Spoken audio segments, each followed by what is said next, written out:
person, or you can still send an email to councilcomments@hagerstownmd.org no later than 5 p.m. on March 22nd. We'll have a public hearing for a local conversion district overlay for 4 Cypress Street. We'll approve the minutes from February 1st, 8th, 10th, 15th, and 22nd. Under the consent agenda for engineering, we have fiscal year 2023 and 2024 pavement preservation list. IT, we have Duo 2-factor authentication software for $22,675, and copier lease renewal for $233,120. For Public Works, we have a sweeper shed pole barns for $73,778. Concession services at City Park and Potterfield Pool for Nina's Curbside Cafe, $5,000, and Blissful LLC for $2,500. Under police, we have Axon body cameras, tasers, and training, and that price will be updated later. Utilities, white line work services blanket for $150,000. Water, we have a 2022 F550 for $91,950. Annual service contract for Hack analytical equipment for $17,082, and digester feed pump upgrade for $15,148. We're also adding $120,000 for a paving contract and $40,337 for a wastewater vehicle. Under unfinished business, we'll have approval of an ordinance to amend the city code by repealing and reenacting Chapter 140 Land Management Company. Under new business, introduction of an ordinance, quit claim Hood Street to Maryland Stadium Authority. Introduction of an ordinance, convey portion of cultural trail to the Maryland Stadium Authority. Approval of a resolution, memorandum of understanding with the Maryland Stadium Authority for cultural trail. Approval of a resolution 2022 summer camp program. Approval of a resolution redesignation application for the Hagerstown Arts and Entertainment District. Approval of a resolution annexation agreement for 55 West Oakridge Drive. Approval of a resolution for offer of dedication for portion of Edgewood Drive. Approval of a resolution easement agreement with Potomac Edison for secondary electrical power to a newly constructed single-family home. Approval of a city holiday for Juneteenth. Approval to submit fiscal year 23 ARC grant, and approval of conversion of 1 part-time position to full-time for Department of Community and Economic Development. And City Administrator, Mayor, Council comments, and we'll adjourn. Any questions? May I? Yes. Thank you. Under new business, I would recommend, if possible, that we reorder A, B, and C so that C comes first. Because if the memorandum of understanding is not approved, then we will not be conveying part of the cultural trail. So we need to make sure that happens first. Okay. We'll make that change. Thank you. Thank you. All right, up next we have 2022 Summer Camp Grant Program. Eric Dykey.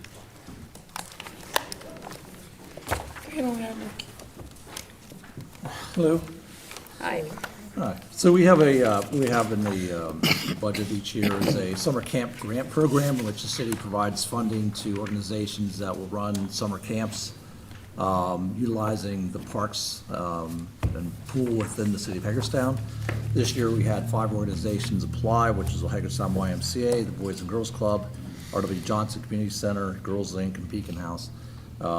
So we sat down as staff, went through a process to try and divvy up the money in some sort of logical way, and this is recommendations that staff is bringing to council.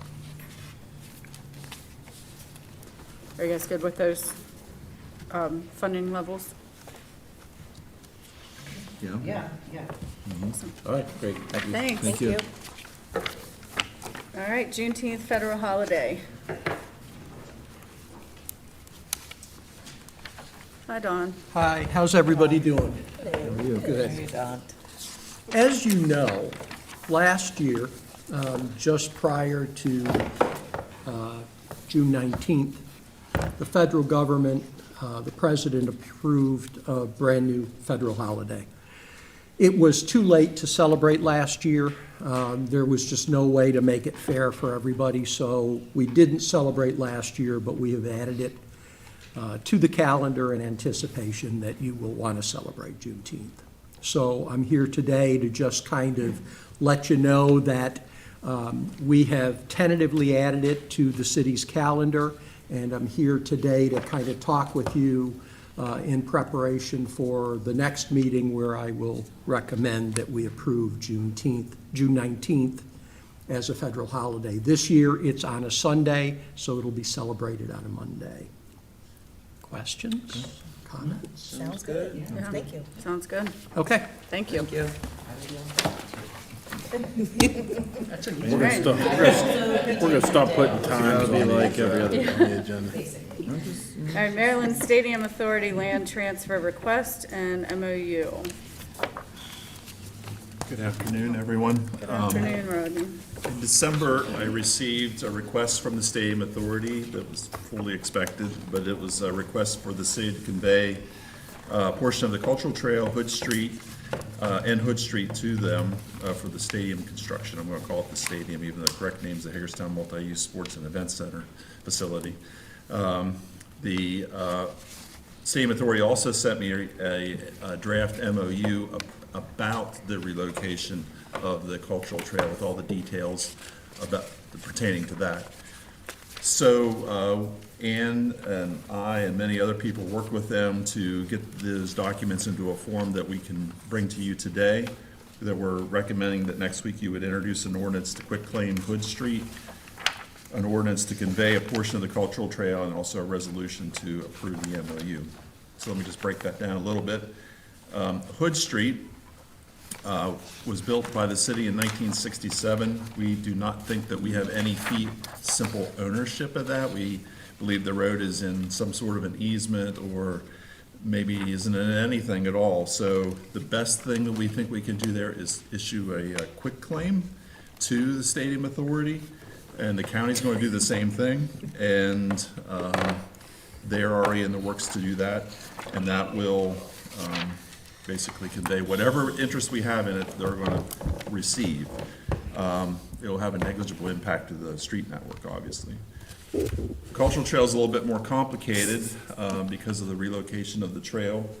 So this MOU was put together to, as I said, to go through all those details. So I bulleted some of the highlights in the memo for you about what that MOU includes.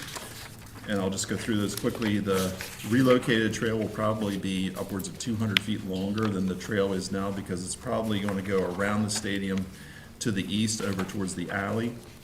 The relocated trail, once it's built, will be subdivided off the stadium property and conveyed back to the city when the stadium's complete. The Stadium Authority will pay all the settlement costs for us to make both of those conveyances, giving them our part of the trail and then them giving back the relocated trail. The existing utilities and public art will be relocated at no cost to the city. There's a very large storm drain in that area that I think will have to be relocated as well, and if it has to be, that cost is on them as well. The trail will likely be closed during construction. There's probably no real good way of keeping it safe for people to continue to walk through there. So when the stadium work starts, it'll be closed. And then, in addition to Ann, or Lindsay Rader, our bond counsel, has reviewed all this in detail, and she has approved it as well. I reviewed it with the various departments. I reviewed it with the Planning Commission, and at this point, everyone's making a recommendation that we convey these portions of land to the Stadium Authority. And I will say the Stadium Authority approved the MOU this morning. Their board approved it this morning, so they're good with it. I have a couple of questions. Yep. So, first question is, on the very back page is a rendering that is labeled concept. So, and I apologize if I missed this from the time that we received the, I'll call it the public document that MSA has on their website, where it has 4 different depictions. Yeah. And then, so we had, and Greg came in a couple of times and said, we're looking at some things, and Yeah. we're not really sure if we're gonna dig down or build up. And so really the 2 questions I have is, I'm looking at the concept here, and I don't know whether this is 1, 2, 3, or 4, and I don't know whether they picked 1, 2, 3, or 4. I don't know that they have either. Just this morning, I had a meeting with Greg about the parking deck and different things down there, and he said that they still haven't made that final decision if they're going down or if they're going to build up. Got ya. depending on the site conditions. So I think this one is number one out of that study. Okay.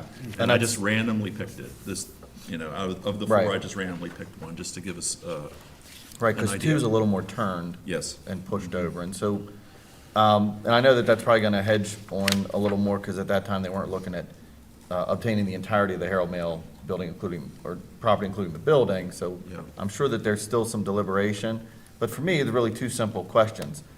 One is, in that document, and the documents subsequent to that, it has alluded to the assumption that this trail will be open, fully open to the public at all times, once all of the changing has done. Yes. I just want to make sure that that is confirmed in whatever documentation we have through the entirety of the process, because there's still these 4 iterations out there, and in each of those iterations, there is clearly discussion in the document that says that some of that may be difficult depending on the option selected. So that's one thing I want to make sure is concrete. And then the second. So can I respond Yeah, to that yeah. before we get Go to ahead. your second? So the MOU explicitly provides that the cultural trail, once it's completed, must be open to the public at all times under city park rules and regs, and the city will in fact own it. So Go ahead. the portion of the trail that we're conveying to MSA will be closed to the public during construction, because it's basically gonna be destroyed as part of the construction. But then, when the trail is substantially complete, which we anticipate will be perhaps a little bit before the stadium is substantially complete, Okay, they're gonna convey the trail to us. okay, Then it's ours and it's open whenever we say. okay. And I think maybe some of my concern in that first question from the iterations in that original concept and group of concepts was, it might have been concept 2, I can't remember at the moment, that because of its positioning, pinches off one end. And so I think the important part for me is to make sure that it's spelled out that that means from street to street the way it is It now. Okay. it will be continuous, yes, Okay. and they've guaranteed us that it will basically pick up from where it is now and Okay. end up back where we need it to end up, so that Okay. the trail is all one continuous piece. And there had been some preliminary discussions, and I don't know if they're part of the plans that you've seen, but there have been some discussions that maybe the trail would become part of the stadium or something like that. You're early on. Yeah, that's a no-go. The Okay. trail will be completely separate and it will be ours. Okay, that is good to hear. And I think it's good to get that on the record here in our deliberations. And then the second is, speaking of the trail, I know that in the discussion of elevation changes, I just want to make sure, because I am sure you could design a trail where you could have access from one side or the other and meet ADA. And right now, I think the unique benefit of our trail from street to street is that it is, ADA accessible the whole way through. Yeah. And I just want to make sure that regardless of what elevation changes they need to make the stadium work, Yeah. that our trail goes through, wheelchair accessible, the whole way through, from street to street, the way it is now. Because I just don't know what those changes will be. So- For sure, that'd be a requirement, an ADA requirement. Well, you could do it where you could go in on 2 sides. Yeah, we talked about that with them, and the best way I could come up with describing that is in 3.2A, where we say that the relocated trails shall be fully compliant with all the requirements of Americans with Disabilities. Yeah. I just want to make sure it's from street to street and not, we have 2 ADA entrances from 2 separate streets, but in the middle, there is, And once you're on, you're stuck. right, right, yeah, in other words, it's fine to say you can go in and come back out. I want to make sure it goes all the way through. I think we're covered there. Okay. That's all. There you guys go. I'm good. Very good. And again, just as your uptight attorney, to reiterate, that next week, we need to make sure that the MOU comes first, and then only if it gets approved do we consider conveying the trail parcel. And MSA, again, has been fantastic to work with. They've been very accommodating and understanding, and I don't think any of us can say enough about their professionalism and how they've worked through this. Do you want to mention the 20-day waiting period after the resolution's passed for the MOU? Sure, so, the city charter, I believe, and I apologize, I would have outlined this, requires public notice for certain actions that are taken by mayor and city council. Lindsay Rader, just suggested, that we make sure with the MOU that we give 20 days notice.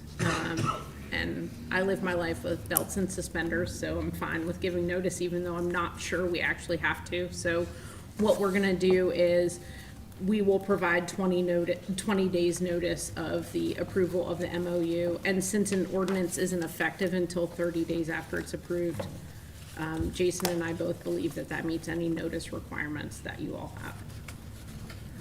Thank you. Thank you. Thank you. You all have a nice evening. Megan is not here, I think because we're ahead. So should we? Kathy's here. Yes, I'm kidding. Pension, okay. Hi. Welcome. Hello. Is that time of year again? Hello? Hello. Hi. Is that time of year again, we're invited to apply for Appalachian Regional Commission funds for certain capital projects that we feel are a priority. This process, we submit to the county by the April 1st deadline, and then the county commissioners review all of the applications they get throughout the county, rank them, and then forward that to the Tri-County Council, which is a board made up of reps from Washington County, Allegheny County, Garrett County. That board decides who's gonna be getting the Appalachian Regional Commission funding that comes to our region. And so since this gets ranked by the county and then selected by a Tri-County Council that's made up of county reps, in order for us to have success with applications, we need to come up with projects that might be a priority for the county too. And so that's what we've done here with these capital projects. They are, get my glasses, this is really small. There is one road project, and then 4 wastewater projects, and then 1 for the parking deck. Undoubtedly, we would not get all of this. We'll be happy if we get one, but it's good to get things on a list and then just keep asking and keep asking. But we thought that these were ones that might be of interest to the county and hopefully would rank well. First would be the extension of R. Paul Smith Boulevard from where it's gonna end. Right now, it's gonna extend up to the dual highway with what we've been talking about with the Kerwood project. But there's a section recommended that to go from that elbow over to Heb across a floodplain, which makes it more expensive. And so we're suggesting that may be a request, and it will help open up things in that area and also create another way to divert traffic from going down to the stop sign, traffic light down in Funkstown. And so that was one, and that's estimated as a $1.5 million project. It meets consistent with ARC goals, it's just a matter of whether it's a priority for our funding deciders. And then we would suggest asking for half of that. There's a 50-50 requirement match. You have to at least match it with 50% of the cost. And then we would suggest that the match be from developer contribution.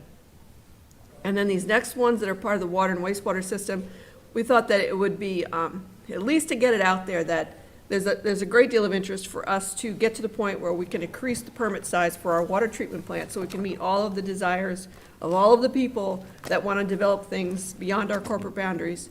Well, as we've been saying for quite some time to anybody who makes those comments to us, there's things that have to happen to the plant and to the infrastructure to the plant so that it could handle that increase, to have that much more water going through the system and getting treated.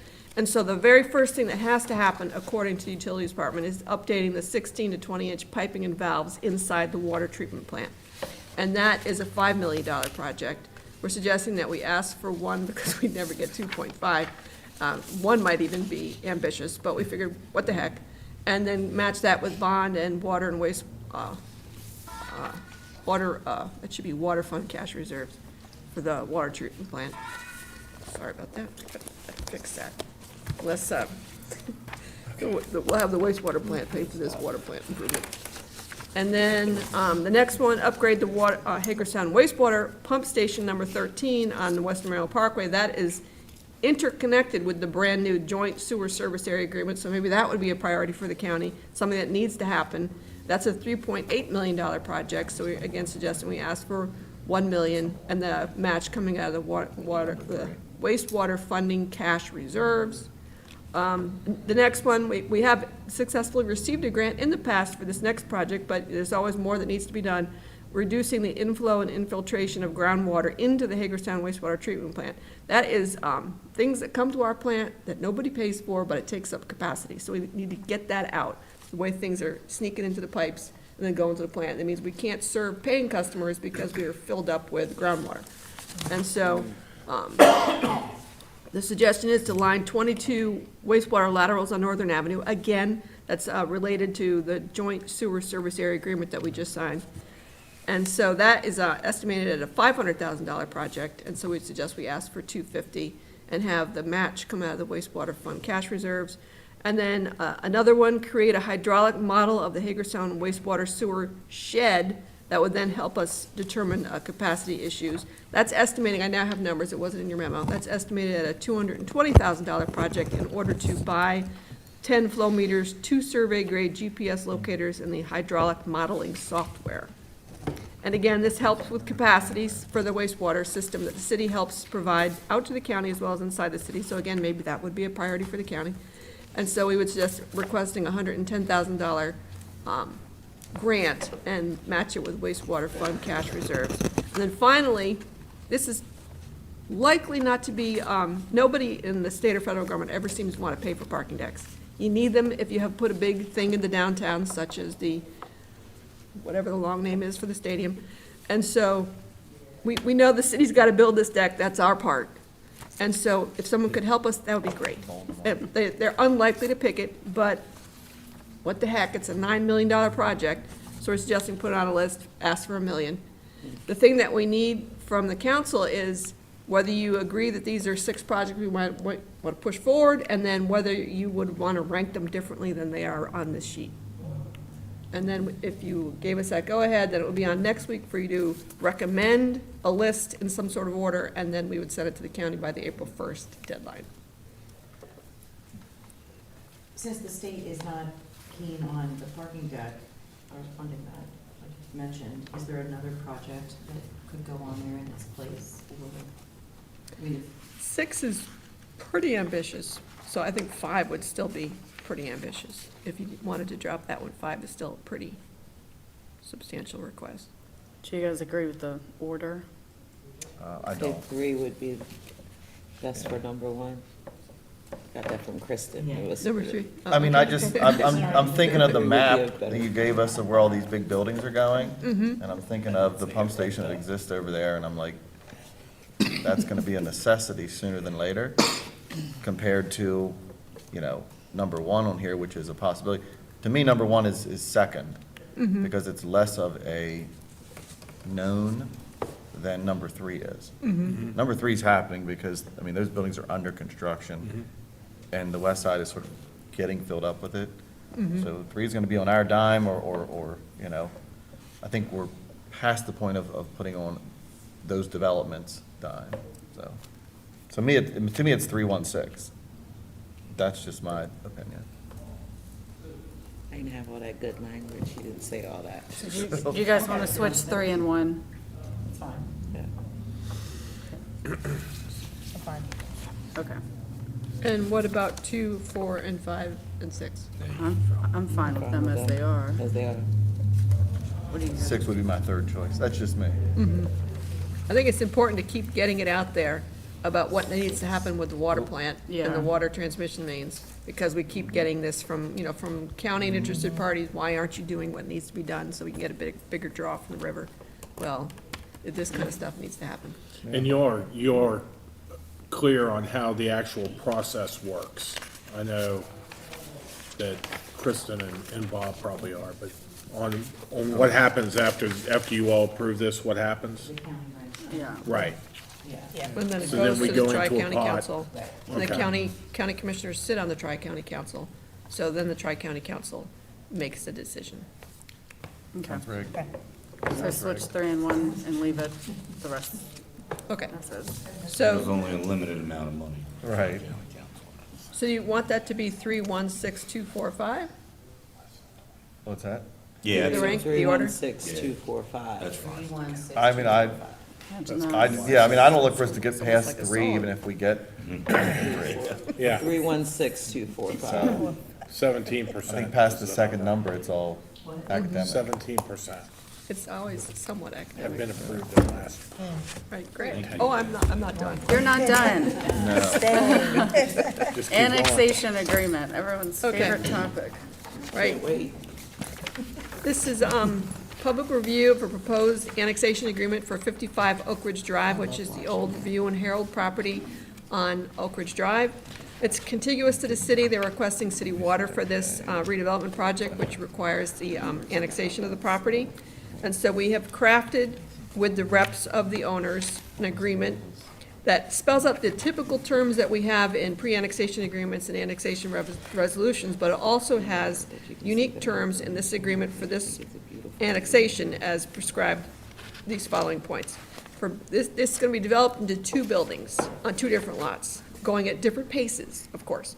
So building 1 on property 1, the annexation will be initiated no sooner than 15 days after receipt of a use and occupancy permit from the Washington County for the warehouse building, or December 31st, 2023, whichever comes first. For building 2, which is a smaller building on property 2, the annexation process will be initiated, again, no sooner than 15 days after receipt of a UNO from the county for the warehouse building, or December 31st, 2024, whichever comes first.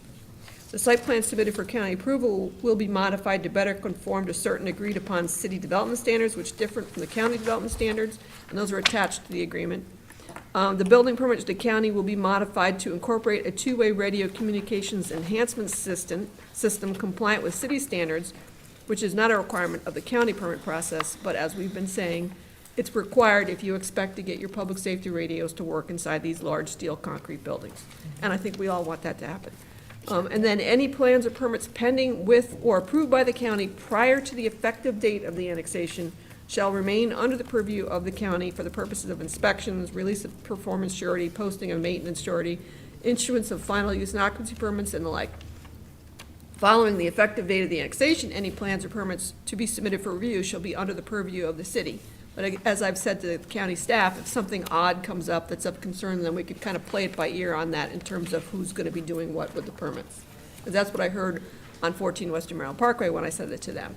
I've sent this one to them as well. I didn't get any comments back, so I think they're not concerned since I addressed it with the last one. So if you are in agreement with this, which we feel meets all of the points that you had directed us to include, then we'll put it on for next week for approval. we agree. Okay. We got the block on this side of the table. We agree. Yeah.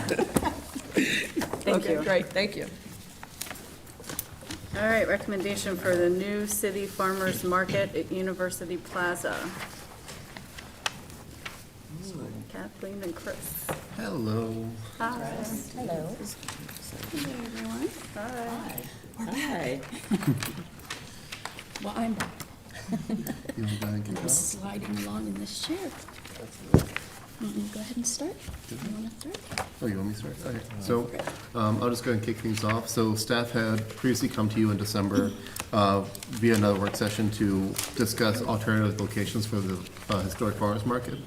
At that time, there were a couple of different options that were selected, mentioned, I should say, such as University Plaza, the Public Square, a few others.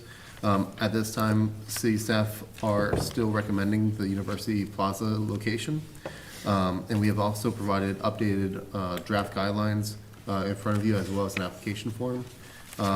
With the caveat that there are some additional changes that are also still making their way through, to include things such as city attorney edits, clarification on certificate of insurance, clarification on payment being due, which would be 7 days in advance.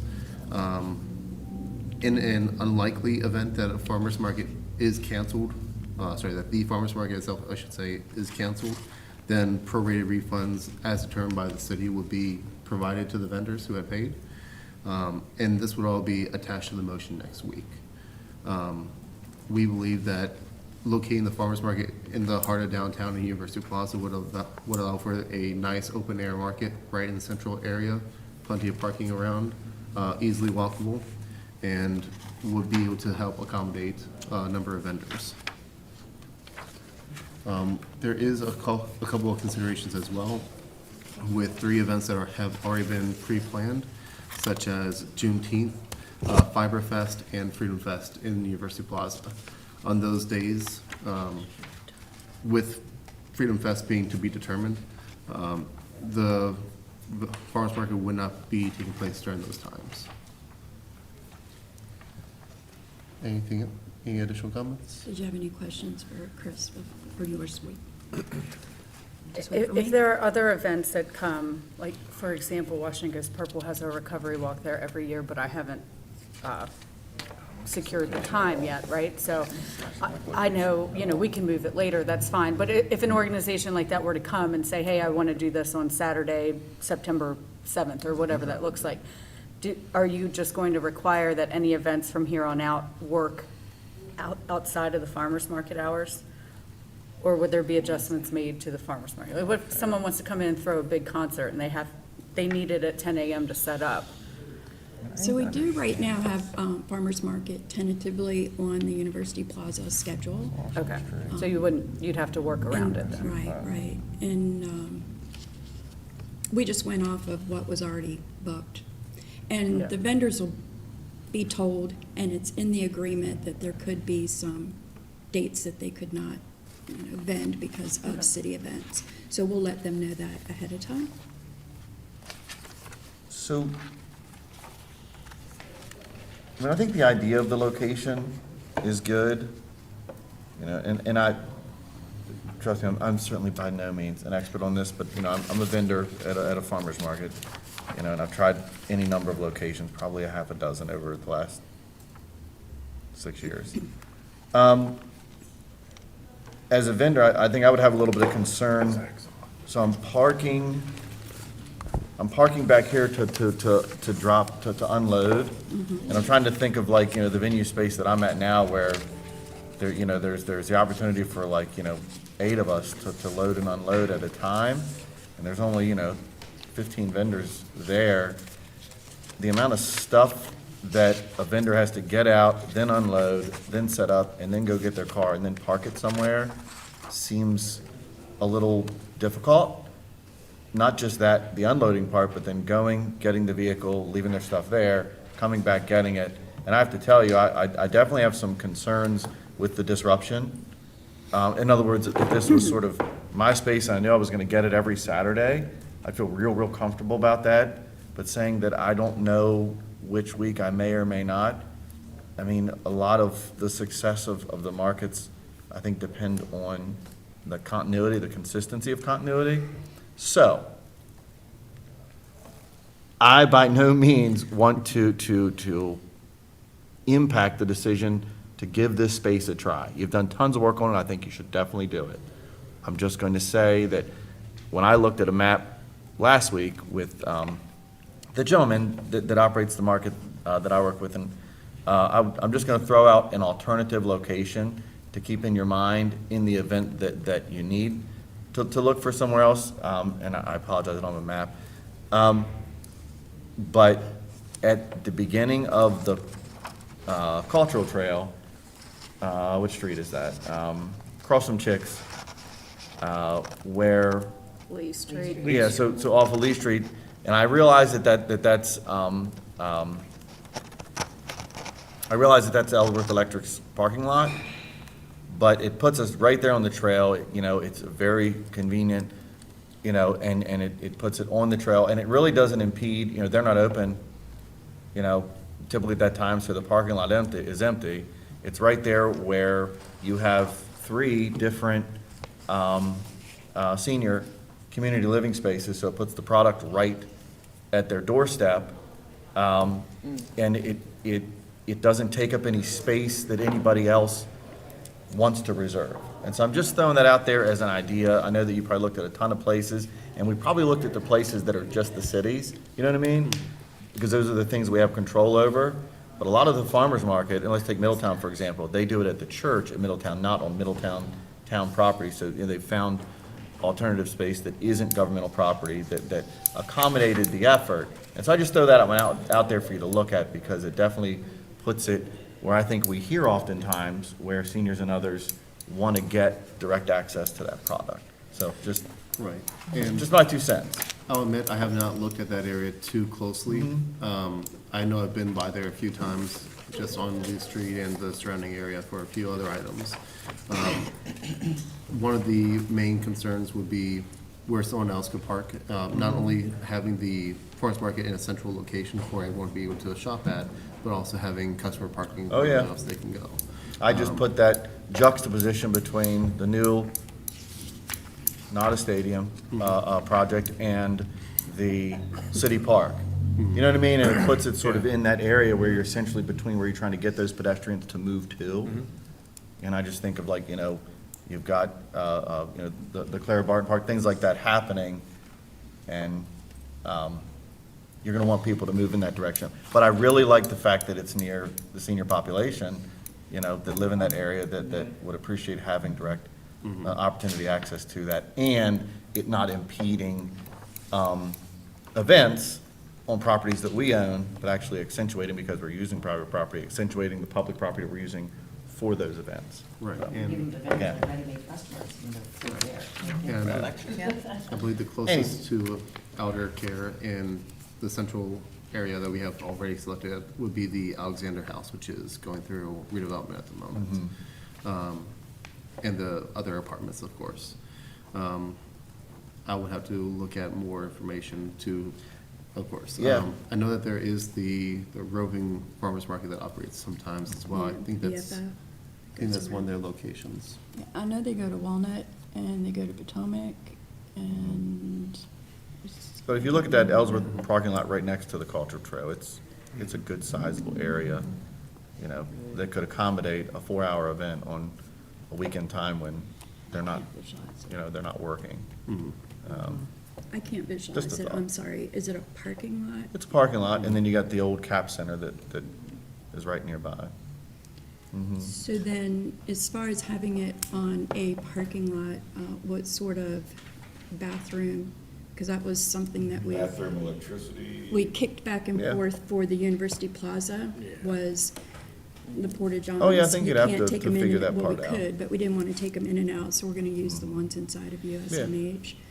And I'm not saying that's not a good spot, No, and that's what I say, I don't envision that we're going to get this perfect out of the gate, Yeah. but I'm just throwing out there an idea, that in the event we do need to look at other spots, that might be a spot that could Maybe on the accommodate. days when we couldn't have it in the University Well, I would Plaza. tell you, as a vendor, I I don't like really like continuity. going different places either. Exactly. Just Sorry? picking up on also when you were saying continuity, so those that pay ahead of time, and if they're seasonal, they can choose what spot they would like, and they would have that same spot every week to just kind of give them an idea that they would be, I don't know, number 19 or whatever. That helps a little bit that they know where they are. I agree as far as the loading, unloading, we went with what we had. There's enough room in the back there for 3 at a time. And possibly, I don't know, we could talk to Eric and see if we could tag a couple of the spots here that it was specifically for loading and unloading. We will have 3 tagged for food truck if we get 3 food truck vendors. For clarification, she's talking about West Washington Street. I'm sorry. Yeah, I'm looking at the map. I saw you and I know he's not. Sorry about that. I know what you're referring to. Yeah.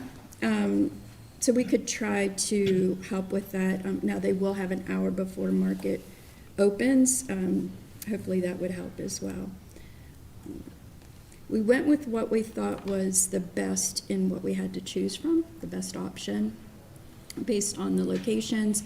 It's only about a 5-minute walk from the existing market now, for a little less interruption to those that are so used to going to the market house that it's in a similar area.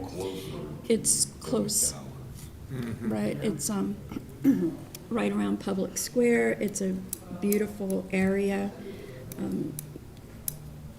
Doesn't mean it's going to be here forever. We just have to find a place, obviously, that we can move to with little transition involved. And it will fit, it'll accommodate our needs, except for, of course, our cooking on the spot vendors, you know, the ones that have the hooded. There just wasn't anywhere that we could find, first that was either city-owned or something that we could mutually work out in another building at this time to accommodate all the vendors.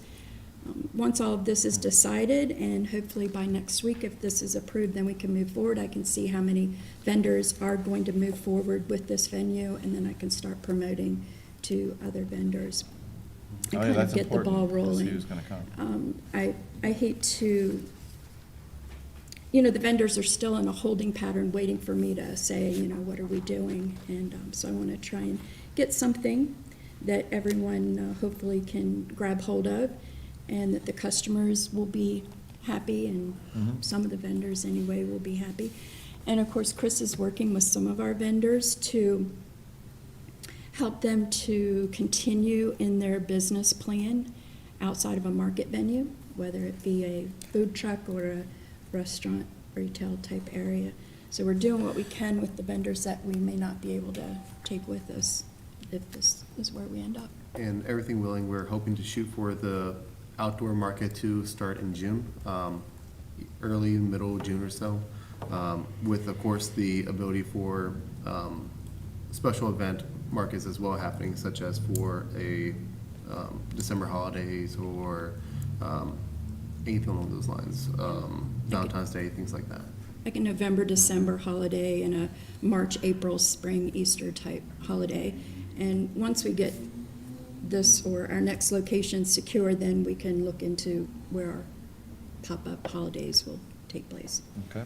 So when you go to a farmer's market, do you expect a restroom ability or I mean, like when you go to just a regular farmer's market, not ours, right? Or electricity for the vendors? I mean, couldn't they bring generators if they needed electricity? Right, and it depends on different farmers markets have different amenities, for example. At the current University Plaza location, we are not going to be advertising electricity, for example. There might be a port right by the stage so that a band can go and connect to, for example. But market vendors would be encouraged to bring their own generators for any kind of electric needs that they would have. We also would not be expecting someone to come with a cooler, for example, for the drinks. It would be recommended to bring like what would you call it, an ice table to store any kind of drinks or foods or anything like that, like other traditional farmers markets have. We do have proximity to the bathroom, which is something that a lot of the elderly clients currently have been really requesting, to be able to have that kind of proximity, same with the vendors as well, so that they don't have to close down shop, drive 5 minutes away, come back, and resume their operations. For the electric, to tag on to what Chris said, over by the stage, we kind of envision that as a cell phone where they can, because some of them will have their squares and their, they'll use their swipers for credit cards, and then their phone goes dead, then they can't take credit card. So we'll allow them to go over there to plug that in. We've just been told that sometimes it creates some issues when there's activities going on in the plaza and people overload when they're allowed to plug in to the poles. You guys have any other questions? Good to move forward? I guess it's worth a try. Yes. Thank you, guys. Thank you. Have a good evening. All right, GCED staff position. Hi, Jill. Good afternoon. We currently have a vacancy in our Economic Development Program Assistant position, which is part-time and at 35 hours a week and is benefits eligible. And the recommendation is to fill this vacancy with a full-time Economic Development Coordinator or another title as we work with the HR office that would be appropriate. So this is essentially adding 5 hours plus paid holiday, paid vacation, which helps to attract a candidate for this position and give a career path potential. We have put forward the recommendation that is net neutral to the fiscal year '22 budget as well as the current draft fiscal year '23 budget. I'm happy to answer any questions or go in more detail. Are you guys good with the change? Thank you. Thank you. Thank you. All right, fiscal year '22 Axon contract renewal, Chief?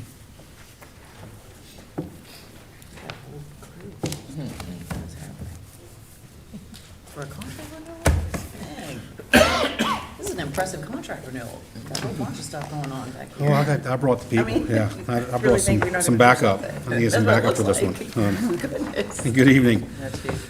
This is we're up for our Axon contract, which is our body cameras, our tasers, the evidence storage that goes along with that. And something new that Axon has provided, that they're providing is a virtual reality training component. So I brought the Axon representatives to talk to you about that specifically, and they actually brought one of the headsets so they can let you guys see what that looks like. I figured you guys would enjoy that. So we'll go through our stuff really quick so you guys can get to the fun stuff. Okay. So what we're talking about here, as you can see in the memo, we're looking at either a 10-year, a 5-year, or a 10-year contract. It's significantly more than we spend now on the current Axon contract that we had. When we started off back in, what year was that? We got the first contract with them. We've had the tasers for a while. The first contract was, with the body cameras and everything, was probably around 2016. So at that, it was around $16,000 a year. That has obviously grown. Mandates for storing all the video evidence that we have has become more legislatively, we have to produce more of keeping that than we did in the past. So having the storage is really the biggest cost of what we're looking at with this program. This program is going to give us unlimited storage, digital storage, in the Axon format. So what does that mean? All of our body camera footage that goes into that system goes to the cloud and gets held indefinitely there, and we can store as much as we have to. If we did it on an ad hoc basis, it would be a whole lot more money than this. Or if we had to add on, if we only bought so much storage and had to add on, it would be so much more. So we had them price up a 5-year and a 10-year contract. The 10-year contract is more expensive annually, but it's been built in for inflationary purposes. So we know for 10 years that's what it's going to cost us. The good thing about either one of these contracts is there is an out clause with this. We can get out of the contract if we feel that we can no longer afford this. We can walk away from it, and there's no real penalties for that. And the Axon reps can talk about that if you have any questions about that. So the other good thing about this unlimited storage is that it'll allow us to import other video storage video product that we have, as long as it's in the Axon format and it gets held under that unlimited storage. So that's the big thing with the storage component. The other component I'm going to let Sergeant Plummer talk about. That is the taser and body cam replacement program that built into this, and then we'll talk about the virtual reality training side of it. So, Sergeant? So currently, we're running a platform with technology that's close to 20 years old. Nobody here is using a 20-year-old cell phone. The newest technology has been used over, they've examined it and reevaluated it over hundreds of thousands of field exposures and made the weapon even more effective. All I'm trying to do is bring a more effective, better weapon to our officers on the street that's been studied and evaluated and improved upon. With the body cameras, our body cameras have become a staple. We have to have them. But this program would renew them every 30 months. So what Axon is improving their technology, improving their cameras. The cameras that we have now do much better than the original cameras. The original cameras, if I'm talking and a car drove by, washed it out. They realized that, they fixed it, they figured out how to fix it, they put multiple microphones in it. Now the officers aren't getting washed out, you can hear everything clearly. They're evaluating making improvements. So in 30 months, when it's time to re-up, we just get new stuff. It's part of this contract. I don't have to worry about trying to figure out where it's coming from, how to do it, or what to do with it. They just say, hey, we're bringing you new stuff. How do you set it up? So that will future-proof this program for the next 10 years. It'll future-proof the weapons for the next 10 years. At the 5-year mark, we get all new weapons again. So 5 more years of research, development, and improvements. And we're given, again, the best technology, the best, most effective weapons for the safety of officers and citizens, everybody involved. And then lastly, the VR headsets they've come in the field with. VR headsets are great training tools. Sitting through a PowerPoint presentation, you retain 20% of it up to 2 weeks later. Using a VR headset to do training, you retain 80% of it up to a year later. We're putting more confident officers on the street using these trainings. These trainings take place in about 2 to 3 minutes inside of a scenario, inside of a 10-foot by 10-foot box in a room, and we can control what goes on with it. They have a future map that shows the possibility to upload our own buildings, put those in there, a firing range, doing scenarios, doing shoot, don't shoot is currently an option. They're building even more on that. They're trying to get the footprints established so they can build upon that. So those are the 3 tiers of the program that I brought, and then the back end of that is, like the chief touched on, it's digital evidence. We're moving everything to digital evidence. With this program, we'd have the ability to capture pictures, send them right to the cloud. They wouldn't have to download them. They'd be accessible any way we wanted them. All of our videos, third-party videos, and then the ability to send out, if we had an incident and we don't know who witnessed it, we've used this for a couple different things. Send out a link, put it on our social media page. Hey, if anybody has any evidence from this video, they can anonymously send us that video. Now we have extra evidence that we never would have gotten because doing a door-to-door canvas is outdated. We can't do that. It's too time-consuming now with one blast. I can ask anybody in the city, do you have this evidence? Being on the street, I was recently on a robbery. The store clerk had video. It was on their phone. I got on Axon's website, sent them a link. While I was standing there with them, I now had the link in evidence.com. It was there. I had it. It's now mine. And because I sent it through that app, to that link, it's an Axon product used to obtain the evidence. It's considered part of the free digital evidence. This contract does have one little third-party for third-party storage. It's included in that, but it sounds like if we can use these apps, these products, we won't need it that much. And at the 6-year mark, we'll get all new headsets. I wasn't for sure the whether you video worked stuff. for HPD or the salespeople. You guys are getting everywhere. I'm sold. He is the expert. We have sent him everything on Axon, so Eddie's the guy. Eddie brought all this to us. Eddie Thank got you. the That was very better. informative. Yeah. I tried to be quick too, I'm sorry. if I He was- knows his If Kristen stuff. doesn't have any questions, then I was you're just- good. This is why I brought him, and I have brought the other backup back here, Yeah, so. yeah. The other thing we're looking at doing here with this is using ARPA money to fund this for the first couple of years. We've talked to Michelle in finance, and it meets the criteria for that. We're working through the information she would need to actually get that, approved officially through the RFP process, and we believe we've got that from the Axon staff. So the first couple of years would be an increase in the cost, but it would be ARPA funded, and not out of the general fund to do that, and we give us some more years to get prepared for that additional cost. The value of the training side is really the big thing for me, other than the digital stuff, because we have no place to train a lot of times. We can't find buildings to use.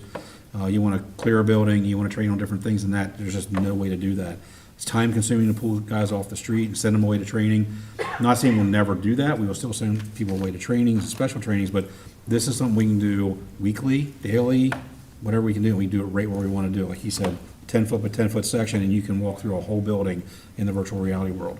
The idea is moving forward, talking to Josh and the others from Axon, is that we can currently, we're talking about being able to upload footprints or blueprints of buildings.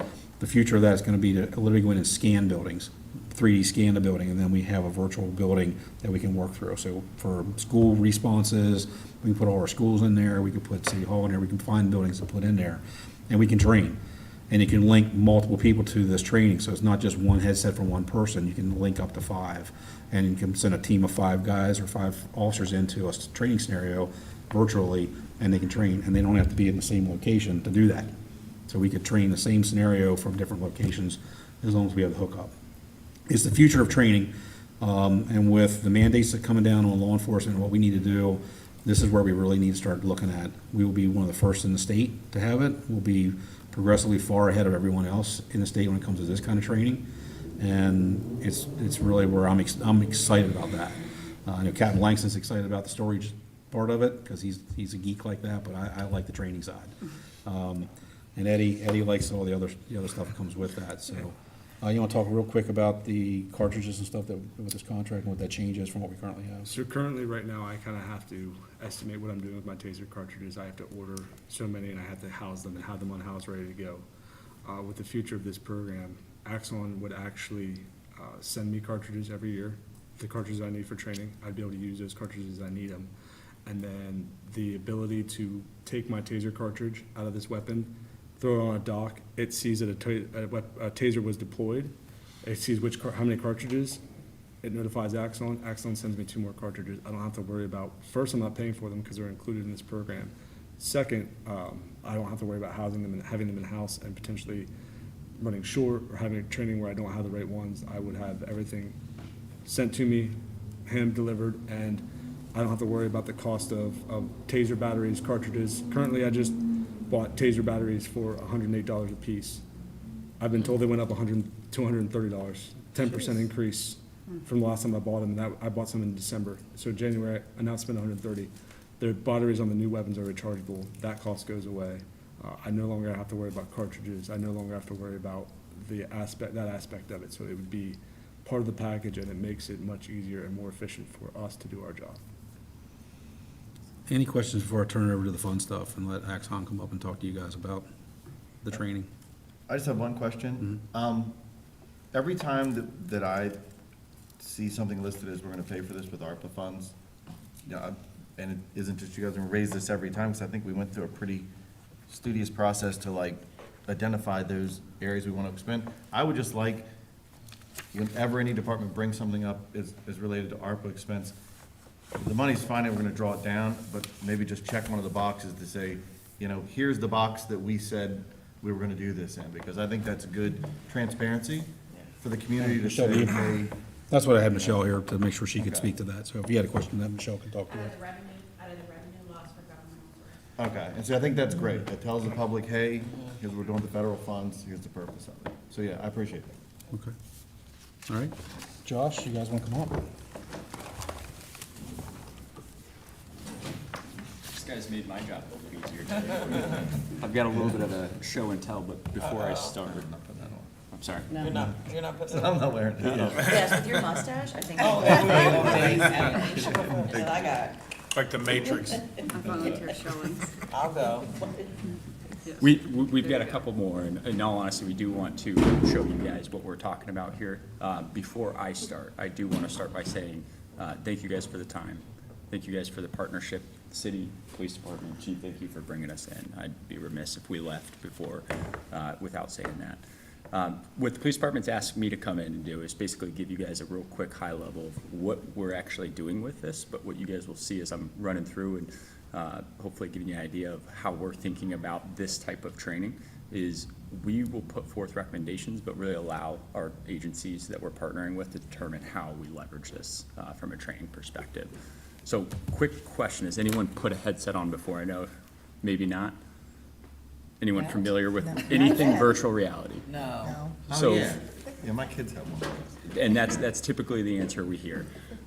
It's a form of training that we're seeing popping up in different industries. Healthcare's been using it for a while.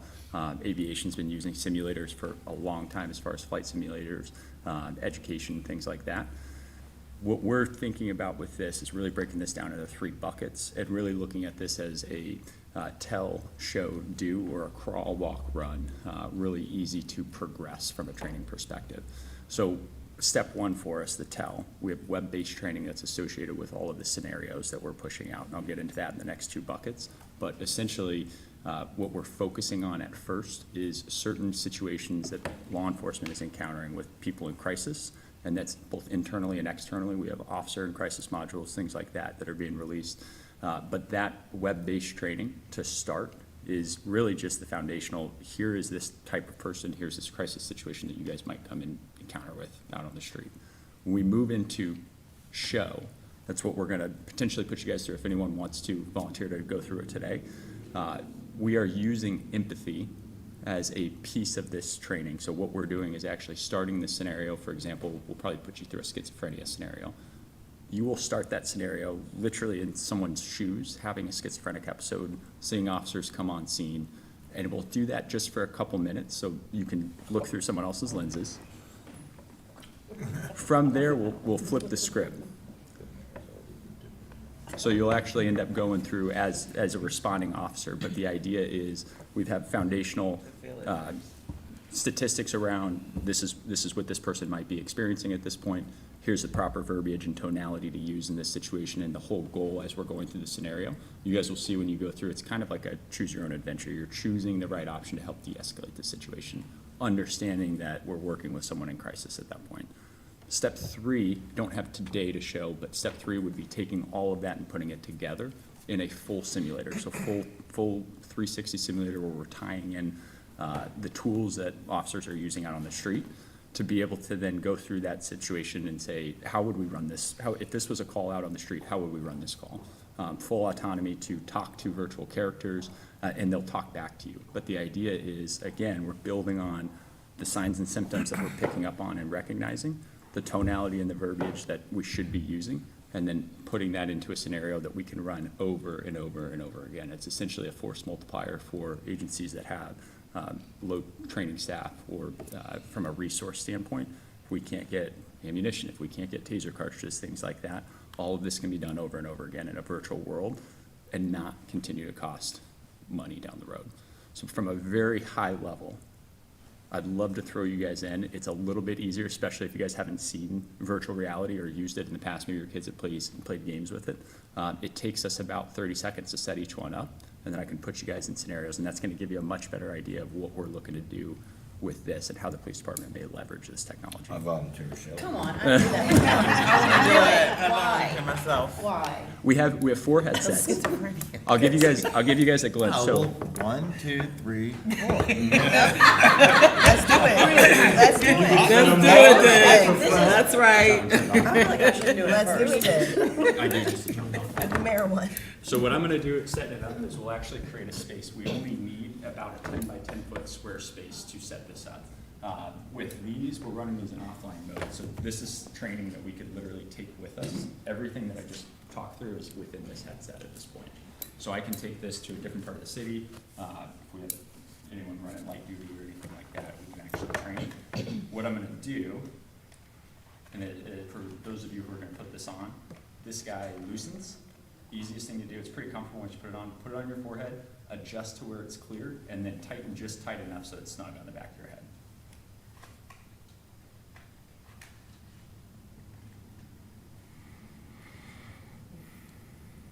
It's gonna take 1 second to boot. And Christine, if you can turn your other one on while we're waiting, just so those of you. Where'd she go? Madam Mayor? Yeah, don't let me run into it. She can do it first. It's the 4 of us. Then you can do all 4 at the same All 4 time. Oh, at the same time? They're walking through this scenario. Okay, We're going. it's all of us. The 4 of us. 4 of us. We got our I volunteers. know. So they're They releasing voted.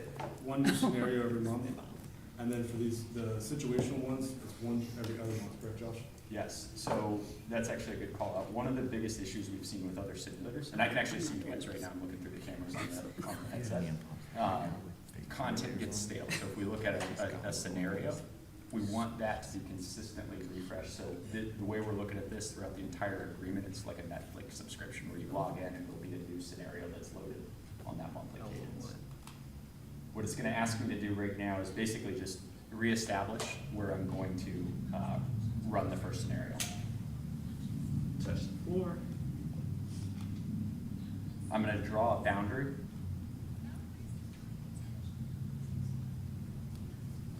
I'm definitely videoing this. Oh my God. Definitely video. I'm sweaty. So this is important for the ones going through. If you leave the virtual boundary, the camera, you'll see what I'm talking about. The camera Such a shock into the headset. Oh my gosh. Oh my gosh. This one. We start out full. I'm not doing it. Yeah. This one's All ready 4 to of us go are for all the 4 of us. first volunteer. At the same time. You going? Oh, there's a first. All right, let's do it. See, you said it was all 4 of us at the same time. I'm gonna walk you through, and then it's gonna prompt you the entire way through. So when you put this on, you won't even need this, there's gonna be a circle right in the middle. You're gonna use that to select which scenario you wanna go into. I'm gonna suggest the schizophrenia one, just because I know it's one of our shorter ones. These range anywhere from 8 to 15 minutes. Our officer in crisis is about 20 minutes. So you can choose whatever you'd like, but that's my suggestion. I trust y'all. Now we all leave the room. Turn the lights out. Oh, wow. So adjust on your forehead till it's comfortable for you, and then that knob will tighten it down. Your volume, there's a switch underneath your left eye. That one's plenty. And then tell me what you're seeing right now. Welcome to Accents Community Engagement Training. You won't need a controller or hands. Look at the circle to make a selection. Do I go to confirm? Go to confirm. I And did. it's gonna prompt you for offline mode. Right now, we loaded all these on the headset, so it's in offline mode at the moment. And then you should be basically presented with the content library that's loaded on there right now, all the scenarios. But it got a little bit foggier, harder to see. Usually moving that around on your forehead or right in front of your nose, under the headset, there is a way to, A wheel, yeah, spin the wheel. clarify or clear it up a little bit. Okay. All right. Are you seeing the scenarios in front of you? Now, see, ensure you're able to safely use the product, and not use the product if you're not feeling well. Feeling all right? I'm feeling all right. So go ahead and click OK or confirm. Okay. Oh, wow, that's cool. So there, it's right in the middle of your field of view the entire time. That's what you're using to select. You'll hover over the option you want, you'll see it load up, and it'll essentially click for you. No, offline, you cannot download new scenarios. We Okay. would have to connect to a Wi-Fi source. That's the only infrastructure we need to download more or run that third bucket. Oh, wow. So I go to offline mode, right? Correct. And there may be one more, or you're right into the scenarios then. Oh, man. Yeah, there's scenarios. So you can choose whichever one you'd like. Or like I said, I recommend the schizophrenia one just because I'm familiar with Wait. it right now. Oh, hold on. I don't like it. You don't like it? We'll do this after cameras. What does it say? Does it say peer, I see peer intervention. Peer-to-peer intervention. I see officer in crisis, autism, domestic violence, Alzheimer's, hard of hearing. I see veteran, We might not have that one. We've got a different one for on each headset. Whatever one piques your interest, go ahead and just put that circle right over it, and it's gonna put you right into the scenario. The rest is gonna walk you, it's gonna prompt you all the way through. How do I see how long they are? Or my choice to be according to the They'll tell shortest you. one? You can run as long as you want. Yeah, You don't need to run through the whole thing. Okay, Just to let me get take it it off, out, yeah. cool. All right. So you'll be prompted with a couple statistics to start. And then also the same thing to you guys, I will. Oh, it just got dark. Do you see some words in front of you? No, oh yeah, I can't, where's the sound at? You'll hear it once it starts. What are y'all laughing at? You're just going first. What are you seeing right now? Peer intervention is a promise to correct and accept correction. So this is the start of the scenario. We're always gonna take that online learning, pull a little bit of the data out of that to prompt you. Because the rest of it, as you get uploaded in the scenario, are you seeing humans, seeing people in the scenario now?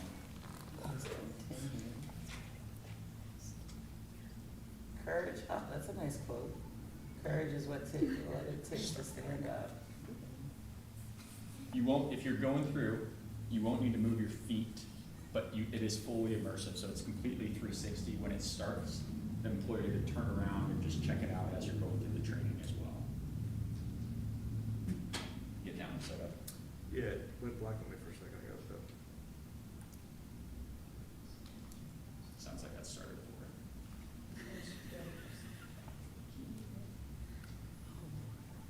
Establish a different play area right here. Who's my next volunteer?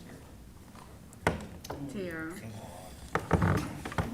You'll actually hear a voice, and if you turn around, there'll be somebody standing behind you in reality. Oh, wow. Oh my God.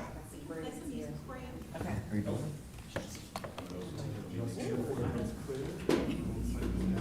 You see the scenarios? Yes. All right. Put your headset on. Whichever one you pick out the circle. How do I make it like? I've already been taking pictures of her, she's hilarious. What about the Jeff Klein, Do you need that wheel or just about before? He's like the Billy the Kid of Facebook. Make you famous. She just called him an asshole. No. Oh, it's me.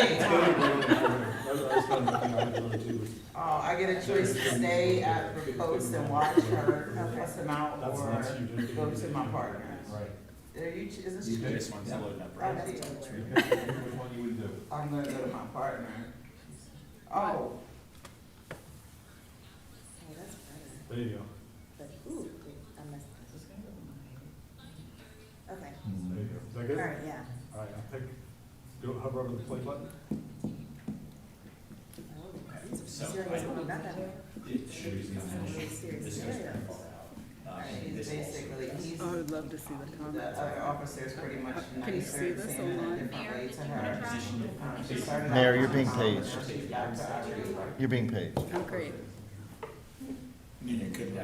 Listen, this is, what, isn't it? Whatever. Isn't it Oh, weird? okay.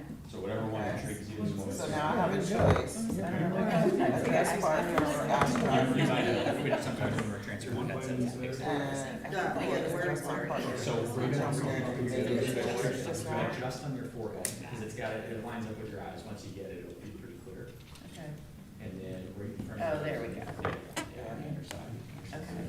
Oh, gosh, I'm watching Next something. time you another one, pick the wrong thing. You can do the opposite. Okay. See what happens. And then under here. Oh, So wow. you're gonna need more So if space you went than into 10 feet in that Oh, scenario? it just gives you something to say that it's important to not demean a colleague in front of the subject. So it gives you a pointer right there, that's really cool. And you won't need to move your foot. Okay. It's gonna prompt you. Okay. So it pretty Same much, thing, it I makes you basically start. told me to go try again, I should have did that. All of us, there you go. Adjust the So you headset went in position front of of the him, in face front of until the the people. board is Yeah, aligned. in front of, yeah. All right, try the other one, go back and Okay. the other option. Good. I'm gonna give you this in Do you know what your So kids it's have? Is it reinforcing ridiculous? Now, do you see, Good behavior, bad this behavior. is community engagement? No. it's not. Instituting is, What do you see? Yes, Palm it's a tree? mistake here, it's a mistake. Okay, turn So I just chose the other option, but the officer, my partner, jumped back in again. So now it's gonna be three different options. We're probably in Step Arizona. step aside with the What do you see on partner. that one? Yes, yes, we had that. That was like real early on. Yep. Okay, go to community But engagement. right, but the boys are definitely into it. Okay, do it with this? So if you reach out, really, They like the Yeah, it says launch. visual movie, okay, at least one of them. From a, so gaming, virtual reality is huge in gaming, and it's taken off there. We're leveraging some of the same things for some of the scenarios that we're putting together. From the actual use of force simulator side, it's Okay. the same taser that we'd be getting, we use I that. look like We use it. Star Wars or something. Right, and this is almost like the movement from. Okay, but like, confirm, it's, do I have to do this? plus Yeah. the weeks, you know what I mean? It's kind of puts it- Welcome to Axon's community engagement training. Okay, I need a controller. These headsets, Look at the our circle. company has a partnership with HTC now, and so these are the first headsets I need this? partners that are completely standalone, that are using a processing chip Oh, that's yeah, specifically okay, designed for I gotta virtual move my reality. head. Rather than like pairing it off with something else. Correct, yes. So one of the things that we're seeing is some of the gaming ones, you've gotta have sensors up in the room. And then When you you can tie add it to like devices, you've got a made the big badge sensor on the bottom of it. Okay, so Trying to officer keep this crisis, slimmed down which realistic did as they say possible. to do? So that it really feels. That you like, variations or? There's a couple good ones. There's a substance abuse one. Like schizophrenia, for some reason, is not uploaded on these. We choose them, which ones we download onto the headset. Really, any of them in the library, so they can stop the scenario at any point in time. Okay. I'm going to But go to the along second the same page. lines, it's, yes, it follows that. We're pulling from a lot of the. Oh, wait, schizophrenia is on the second page, I'll do that one. Okay. Oh, I wanna do that one. Joshua's on page 2. We would have access to the whole. Was it? Yeah. So we had, you can do, with these headsets, we can actually upload more, we got more space on. I'm scared. Which one do you? I don't like it. I mean, these kids are picking on me. I don't like So you're it. gonna start with some statistics and then you're gonna be prompted by, you're gonna start the scenario of someone having a You're, system. did you say you're a youth advisory council These meeting? kids, you can fully turn around, you can stare. Like you saw the palm trees earlier. Okay. Ladies night at the VRC. Yeah. Same thing, as you're going through it, if you turn quickly around, it'll be fully as you go. And if you guys, Turn around. if you physically turn your head around, you'll see. This makes me feel dizzy. Part of the why, I think that's important for us, as far as why virtual reality, why using this as the modality. Where we look at, and these are studies outside of Arizona. Miami Children's came out with one, UC came out with one. Retention rates for how long we retain information, and how much information we can retain is much higher in a virtual environment, because we're essentially creating an experience, it's a memory. As opposed to, that's being compared to like typical death by PowerPoint, that type of. So we see a lot of police departments running crisis intervention training, which is 40 hours. Followed by some earbuds they put in to try to simulate the empathy component that we're doing. Yeah, director's meeting, Jeff. Okay. What we've been able to do is say, hey, we're fully immersive. I think I get to make a decision soon. So you see how it's. Oh, this is like Yeah. corny as hell. So you can think about the other one, you see where we just going off of where you start to think about later the scenarios. How you recognize later, which is in real life, which is real life. I really like how it started off and it's. Oh, I'm sorry, I don't know where you were. I'm not Right there. It's like, which one is just being problem, make sure what's happening at home. Don't make any pictures, man. Our modules are based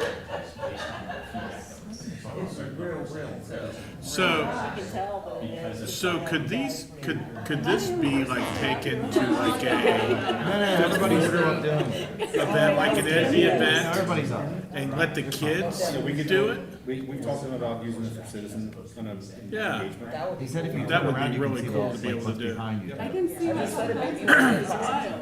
I'm not blocked. the officer. They have a scenario that's more. I said I wanna be a child. You just look for the, see the environment that you go into to pick your They have one courses. that's So when set you up turn as on, more just. you just turn your head and you just You're on an elevator and it takes you up an elevator. and then- So right now, all I see is you This guys. is outrageous. You might have to be loud. Living door, So stand up. stories up. Head in, 34 years old, and a plane coming out. They tell you there's a basket on the plane, they go pick it back. Now it's, yeah, I can see the display. So this direction is all. And you never tell yourself this isn't real, and you're like, it's not real, just go do it. Like, It's selective. the great thing about the work we're having is tricks your brain. Yeah. That's how it started out, telling you how you feel and like what's your day, yeah, that, This yeah, happens. it's profound. I would like to do immediate. It's, there it Do is. Yeah. public exposure. And that was my next step. It reminds you of what you Volunteer systems. The guy talking to me. I'm in a playground? It's like, and it's like a real playground. I'm like, yeah, it's like outrageous, it's like insane. Community advisory. They work pretty Just the outrage drive. And it really looked like, felt like I was in the parking lot, even when I turned around and looked behind me, like, Am I gonna even get the framed on cars. this? The police car looked like a.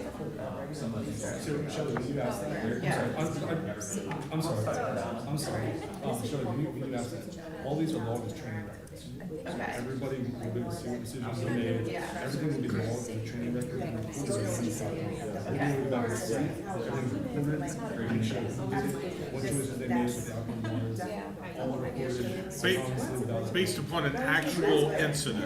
Yes, sir. It's crazy.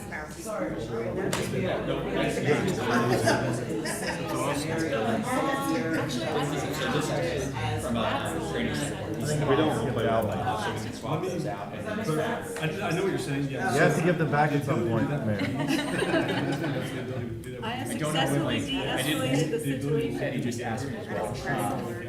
We can download it on and just do it. And that's part of the future roadmap. We can do it later for them.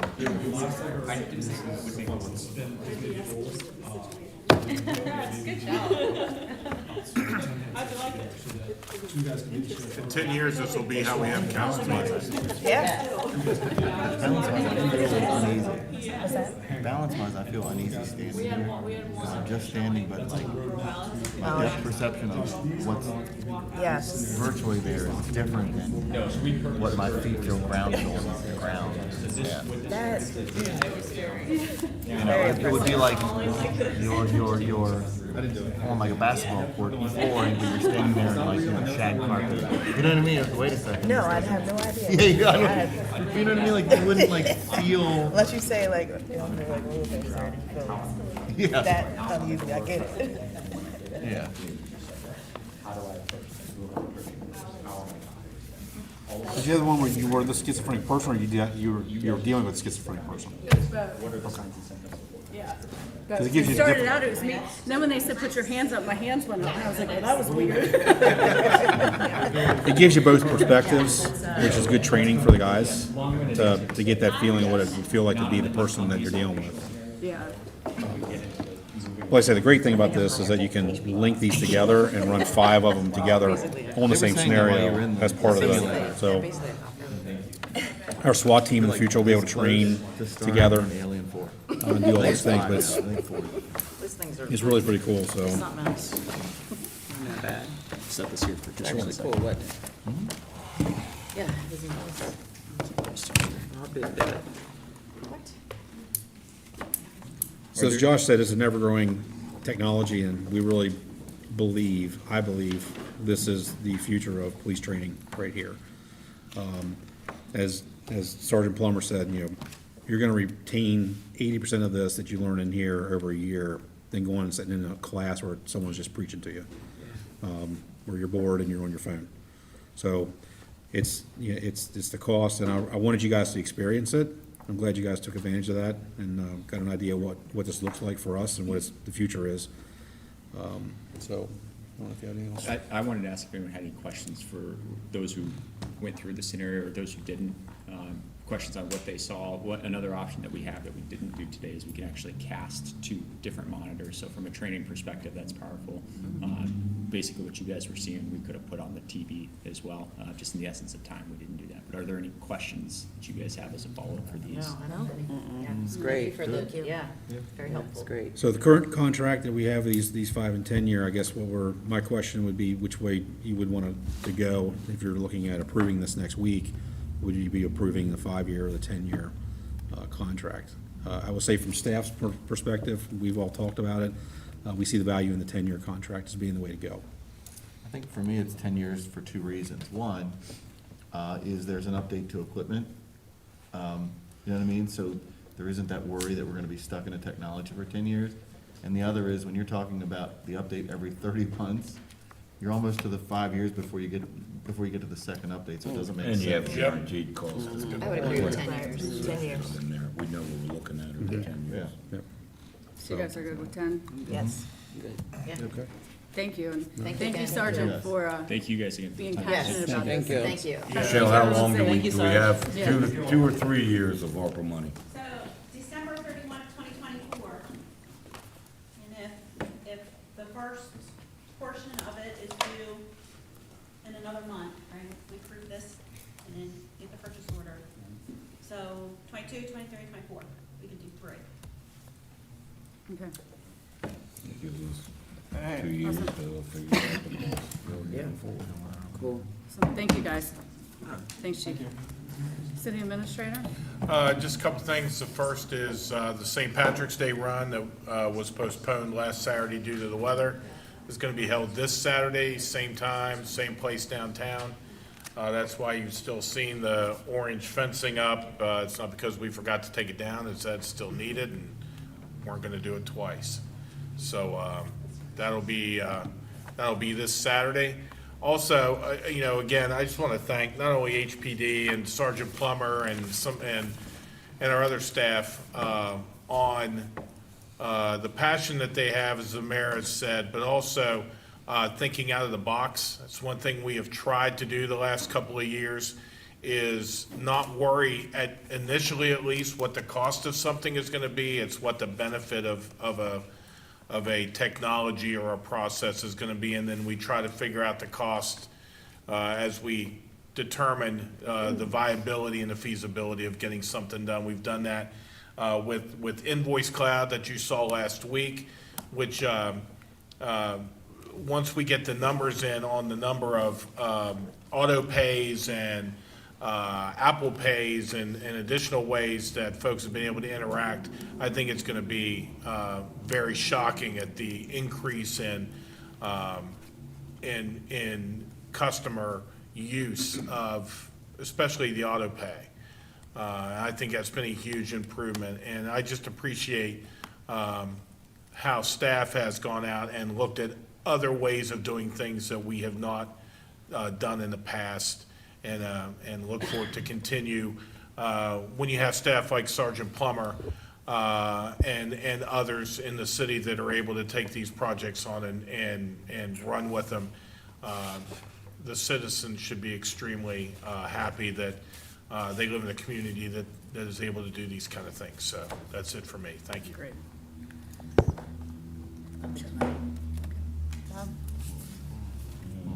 One thing, reached out to Rodney Tissue, we still had a no turn on red at Potomac and Church.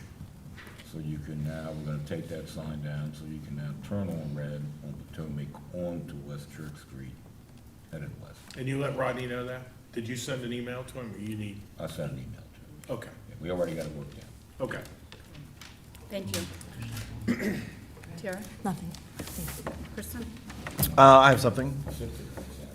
So, I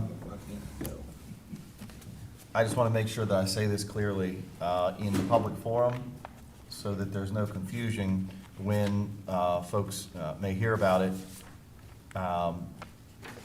among these activities for projects for our community.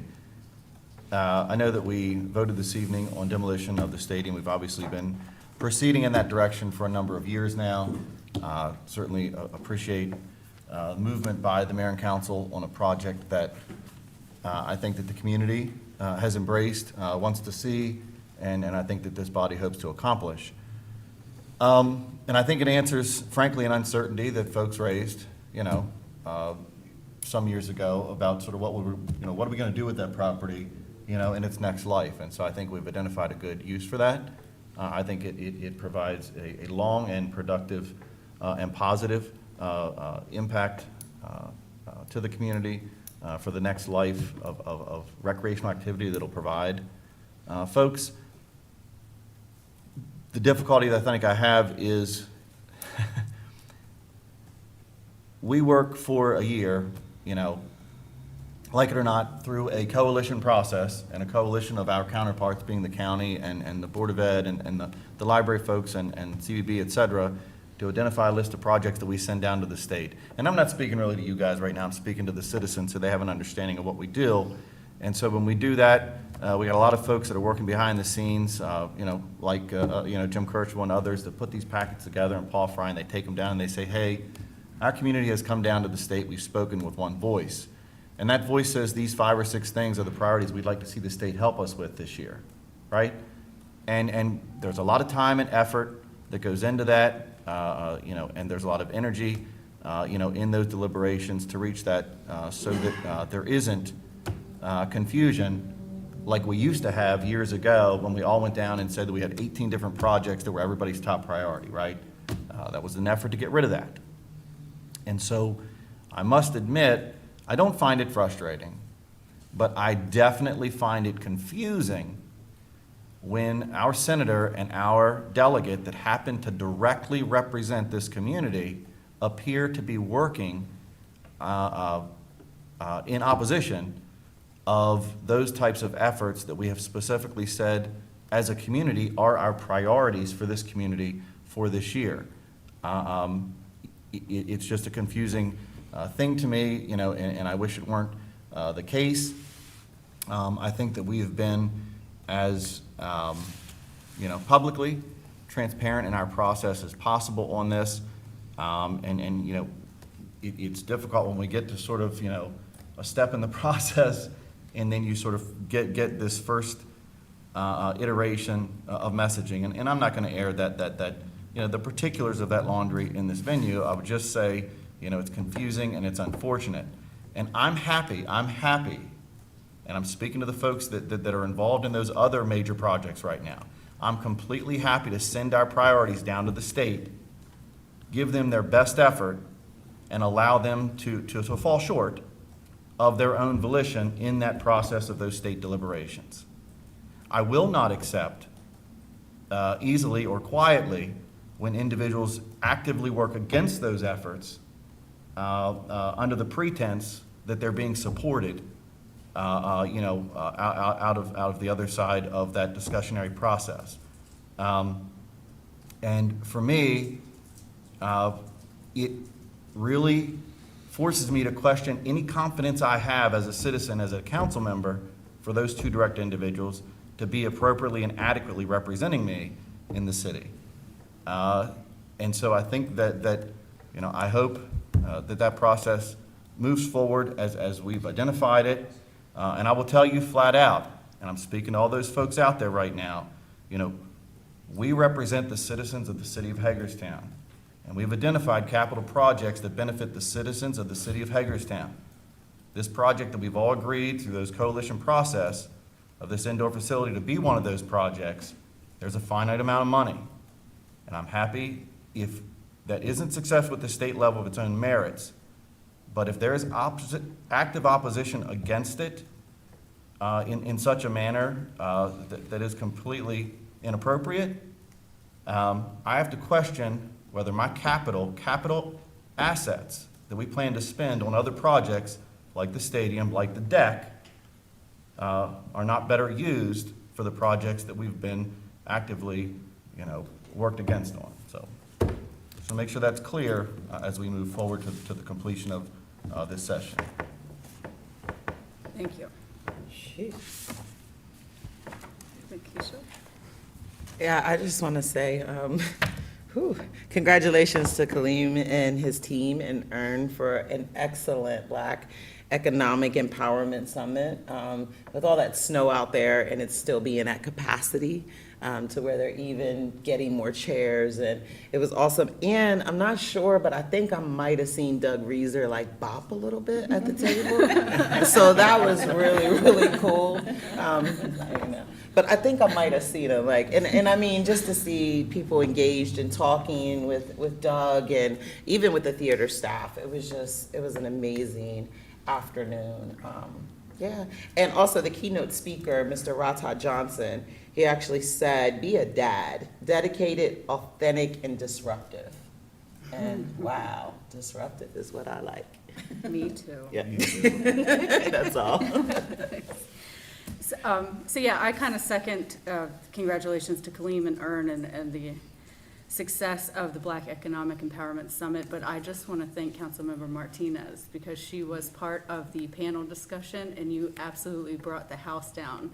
Everything about it was just phenomenal, and you represented Hagerstown and our council and just the city in such a incredible way. So thank you for being you and just always authentically yourself. It was awesome. And just to piggyback off of what Kristen said, I will only add, we've all said this whole time, why can't we have everything? And we can have everything. And I don't understand why we can't. Hagerstown deserves nice things. We deserve an indoor turf facility. We deserve a multi-use sports facility. We deserve all of these things happening right now. So get on board or get out of our way, because we're going to make it happen. Now. And lastly, I have spent the last several days in DC at the National League of Cities Conference, attending multiple classes, learning different things that I'm really excited to bring back to you guys. But yesterday, the keynote speaker was the President of the United States. And I have never had the opportunity to see a president in person before. I didn't know that there were so many Secret Service agents breathing. I mean, they were literally everywhere in this hotel. It was very cool to see. But I have to tell you, there was a room full of probably close to 1,000 people. It's the largest in-person event that they've done so far, because most events haven't been in person. And it's elected officials from all across the country. Democrats, Republicans, Independent, Green Party, just this incredible array of opinions and political opinions especially. From the second the president was announced and they played the song and he came on stage, there was such a moment of unity in the audience. like that division of whether you hate President Biden, you think he's the worst thing that's ever happened, or you think he's a great president, none of that mattered. Everyone just kind of joined forces and celebrated America and cheered and was encouraged. And it was just such an inspiring thing that I think we've lacked for a very long time, especially in politics. And just wanted to share that because it gave me hope. It gave me hope as a person, as a mom, as an elected official, as an American, of like, okay, maybe we're not so far apart. Maybe we can come back together and find some common ground. So it was really cool. He was inspiring. That feeble old man that they tried to paint out on Fox News, that, you know, he's not there and doesn't know what's going on, it was absolutely not the human being that showed up yesterday. It was powerful and exciting. So, yeah, congratulations to National League of Cities, who somehow got Pete Buttigieg and Susan Rice and the President of the United States to speak. It's pretty cool. So that's all. And with that, I hope everyone has a good rest of your week. We're adjourned. This is my favorite meeting.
Hello and welcome to Council Wrap. I'm joined this evening by Kathleen Miller from the City Farmers Market, the coordinator there. Yes. Tell me first a little about, let's lay the groundwork on what your job entails and just let people know what it is that you facilitate there at the City Farmers Market. What is your role specifically? Sure, no problem. So at the Historic City Farmers Market, it's held every Saturday morning, so I'm there every Saturday to answer questions and just facilitate the activities that happen at the farmers market, that it's opening on time, it's closing on time, if any vendors have any questions or the customers.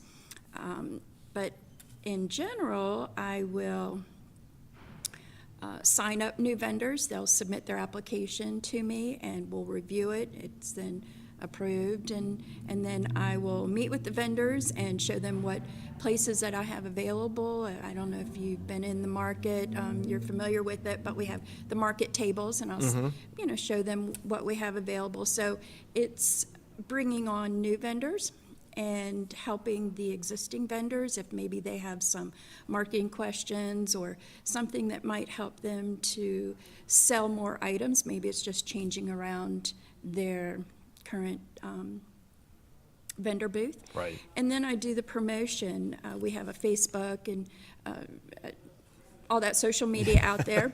So we want to keep it out in the community that we are there. And Sure. yes, we are still open, and we are at the moment still at that same location. So it's the promoting of the market. And then sometimes I will have special events happening, whether it's seasonal or usually quarterly. I've been the market coordinator for approximately 2 years now.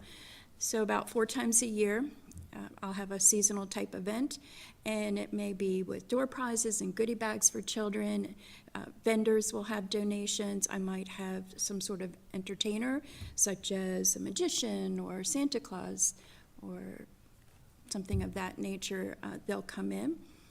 And then, of course, there's a budget, so I have to stay within my budget for my various, whether it's promotion, advertising, buying of the gift bags and so on. Sort of takes the fun out of it So, a little bit, I doesn't know, it? there's It's so much always- easier with an unlimited amount of money. You know, Wes, there's paperwork and everything, isn't there? There is. There So always is. There is a little bit of office time Sure. involved. Yeah. But yes, it's just the overall, whatever it takes to Yeah. make that market happen every week. Yeah, so you have a lot of balls in the air, but it seemed straightforward for a couple of years, and then all of a sudden, the building comes under contract, and everything changes. So tell me about this transition a little bit and what it's meant to you, because I know in working in that position, you put so much of your passion into it, and then you're not going to make everybody happy with Right. this transition. So how do you weigh all of that? How do you balance that out?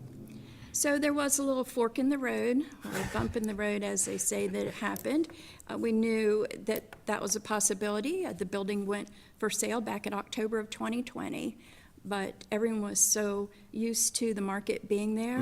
I think it'll never sell. Right. You know, the building will never sell. It'll always be here. But someone did show some definite interest, and so now there's that pending contract.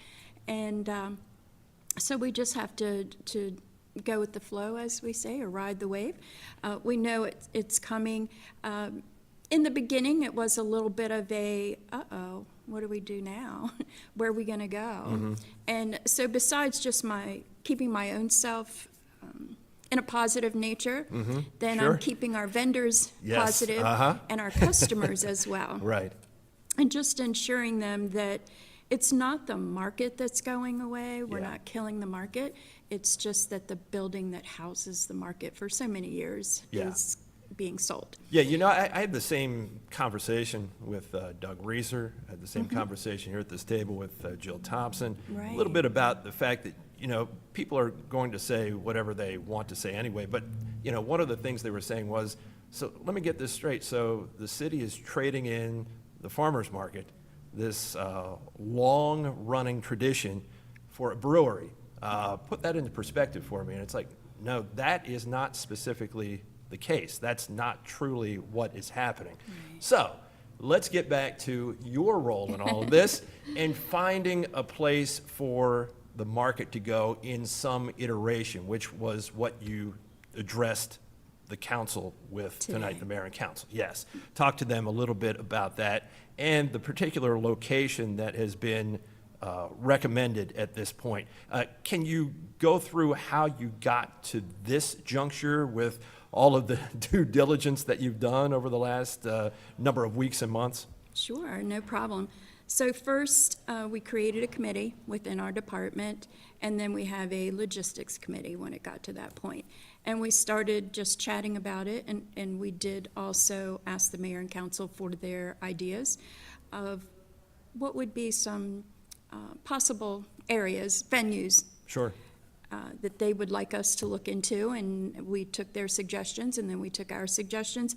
And then I had meetings with the vendors and asked them their suggestions. Maybe they might know something or have an idea that we didn't think about. And then since I'm there every Saturday, some of the customers, well, where would you like to see us open up shop? So we collectively put all those ideas together, and then we just went out and started looking around. And we went to various properties and sites, and we went down the list. Does the city have any buildings that we could move to? Because obviously everybody was hoping it could be an indoor market. Yeah, That yeah, we just would like go it was, but in a from different one place. indoor to another Right. indoor. Uh-huh. And we have a lot of different type of vendors at the market, so we wanted to try and accommodate everyone. And unfortunately, we could not find another building that had the same setup and availabilities that current market house has. So then, most of the markets in Washington County and the surrounding areas are seasonal outdoor. So we bit the bullet and said, all right, let's start seeing what we can do to make this happen and be ahead of the game, so at some point in time when that building is not our building anymore to have a farmer's market, we already have a game plan, we can just smoothly go into something else. So we started it started going down on paper, and that's where the logistics comes into play. So we had the various department heads that helped with that, and we came up with a game plan. We have the map of the area. It's University Plaza, which is on 50 West Washington Street, which is about a block from Public Square, and about a 5-minute walk from the current market. If someone is just concerned or was hoping that it would be in the same area, it will be in the same area. It'll be in downtown for this year anyway, for our 2022 seasonal market. It'll be in downtown. So we crossed all the T's, dotted all the I's. Then it was, well, wait a minute, we can't use the same vendor agreement that we've been using, because now we're going from an indoor that has different ways to get into a building or certain things that you just have to do when it's indoor. Now it's going to be outdoor. So then there was a little bit of editing to the current agreement. And, how many vendors can we accommodate in this outdoor? And do we have restroom facilities close by, and could we have food trucks? So we started thinking of some of the not so same situations that an outdoor market would have that the indoor doesn't. We've made it through all of that. And that's why we were here today, and we gave our presentation, and hopefully next week when they meet again, it'll be approved, and then we have that go forward. Because, being in a holding pattern for a certain period of time, a small period of time is not so bad, but when it continues, you're not quite sure what direction you're going in. Right. But I think we'll be able to breathe easy next week. We know what direction we're going in. Yeah. And so the transition, like I said, you can't please everyone, right? No. And we're hoping that this venue will be what most people will enjoy coming to. And there's been other events there. Oh, it's Chris worked great. Krindle and Exactly. I was going to just- say that. Yes. So it does happen in that area, Right. and it's very successful, so we're looking forward to a successful continuance of the market. Yeah, let me ask you something, because Councilmember Alshire had a suggestion on a possible venue, and I know you can only take those up to a certain point because, Right. there's a certain We time run out limit of here. time. Yeah, in vacating the Right. particular building that the market is in now. But by the same token, how temporary will this be in terms of if you get there and you feel like it's not working, or, some other place might become available during that time? Will there be an opportunity to then sort of pivot at that point and change course to some degree? I don't think we'll do that for No? this year. We want to keep that Okay. continuity going. consistency And that this of- is, yeah. this is where it's at. Okay. And, we've put all this energy into Yeah. finding a place. And there wasn't really any opposition. It was more just a suggestion. Well, did you look into this other place? Yeah. And we definitely looked into a lot of areas, and we wanted to try and have as much conveniences available, again, whether it's the restrooms or parking, or someone could walk to it as well as drive to it. All of that went into coming up with the University Plaza proposal. What are, when you look at this and you talk about this being a seasonal market, obviously it will be because it's outside, what are some of the advantages you see? I mean, what are you excited about in terms of changing venue and now being outdoors? What can people look forward to in being outside? Sure. Well, just being outdoors, right, in the fresh air. Now, we know that we may have some cool days, maybe it might have some sprinkles, but there's just something about being outdoors, the nature feeling about being outdoors. And a lot of people associate a farmer's market type environment to being an outdoor event. Not to say that there aren't some indoor markets around, but I'm excited just for this specific opportunity because I already have the ideas on paper of what I'd like to do. There's that stage that's in the area. Yeah. And we're a little bit limited as far as, let's say, entertainment when it's inside because just the acoustics and so on. So we might, I don't know, stay tuned. We may have music. Who knows what we're going to add to the farmer's market for the summer. A little bit of a tease on Yeah. what might be coming. Of The course. possibilities certainly, become greater as you move outdoors. The venue becomes Yeah. larger. So what would you like to leave people with at this point in time? And maybe speak a little bit to everyone, potential vendors, those who maybe haven't visited the farmer's market in a while, to maybe say something to them, to get them to come to the new venue, check that out. And just to those in general who, have maybe been a little disgruntled with the fact that, hey, everything's changing. I mean, things change all the time, Right. and people sort of butt up against it. But, what are some encouraging things that you can say and, just kind of laying out what can be expected here? We've certainly talked about that a little bit, but maybe some of the things that stick out to you and that you're saying to people in your conversations with them. Sure.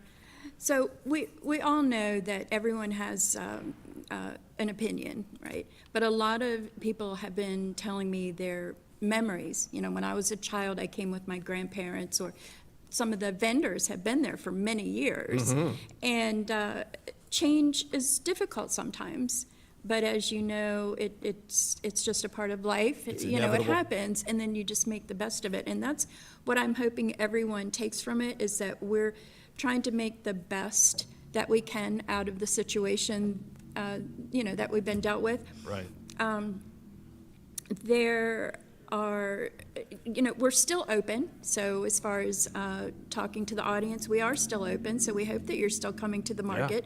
Granted, there was some snow last week, Hey, which was I a went little to the strange. I went to the Facebook page because somebody asked me, And is I Hagerstown put, "We City are Farm?" open I on saw it. Facebook. I went I right did, right there. It didn't I? was. Yep. I said, we are open. Yes, come down for breakfast. But, so we are open, and we anticipate being open at least till about mid-May. We don't have everything exactly. Next week might put some more things in concrete for us, but at least till mid-May. we're at that same location, 25 West Church Street. I have so many different addresses in my head right now. 25 West Church Street is where we are. We are open 6 a.m. to 12 noon. We want everyone to still enjoy what we still have to offer. Right. Which is, the breakfast venues. We have some vendors, again, that they've just been there for years, and people who just love having their breakfast there. We have crafters. Right now, it's not big on produce, of course, because we're in February. Not that time of year just yet. Right, right. But, and I just want people to understand and maybe get excited for something new that's going to be happening, something new in town, and at least give it a try and come out. I'm always up for any suggestions that anyone has. So if someone else has, whether it be a question or suggestion, something that they would like to see at the market, I have my suggestion basket there. And I just hope that everyone just tries to stay positive about it.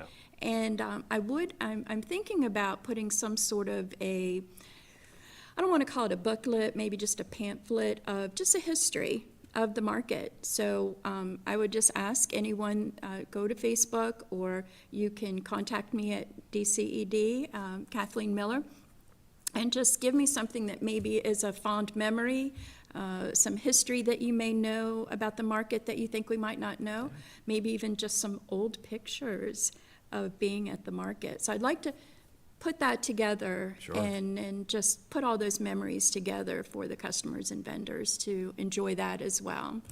Kind of a photo album per se, maybe. Yeah, sounds fantastic. I think sometimes when you throw it back to something like that, people appreciate it even more. So, Right. and I think that really resonates with the market itself. Well, I just want to say, thanks for all of your hard work on this. I don't think people understand just how much work has been done behind the scenes with something that came up, rather abruptly, that all of a sudden, like you said, I think everyone, to a person, thought, man, well, the market will just always be It's right too there. big. No one's gonna want to try now- and do something Yeah, with it. now here we are trying to come up with something in a very short period of time. So to you and all of those who have worked behind the scenes to come up with a new venue and just a new approach to all of this, certainly much appreciated, and wish you, all the luck in the world with that going forward, and hope that it's well received. Well, I appreciate you giving me the time to talk about it, and like I said, we're still open, and we're really looking forward to what there is to come with the market. Yeah, the future, I think, is going to be spectacular, and just, about ready to, go into the next chapter of There you go, the the historic, next chapter. yeah, the There you historic City Farmers Market. Thank you very much, Kathleen. Thank you. That will do it for today. Thanks for watching, and I'll look forward to seeing you next time here on Council Wrap. For now, that's a wrap. I'm like, I didn't know where to look. Oh, you just looked. I guess I was from the side.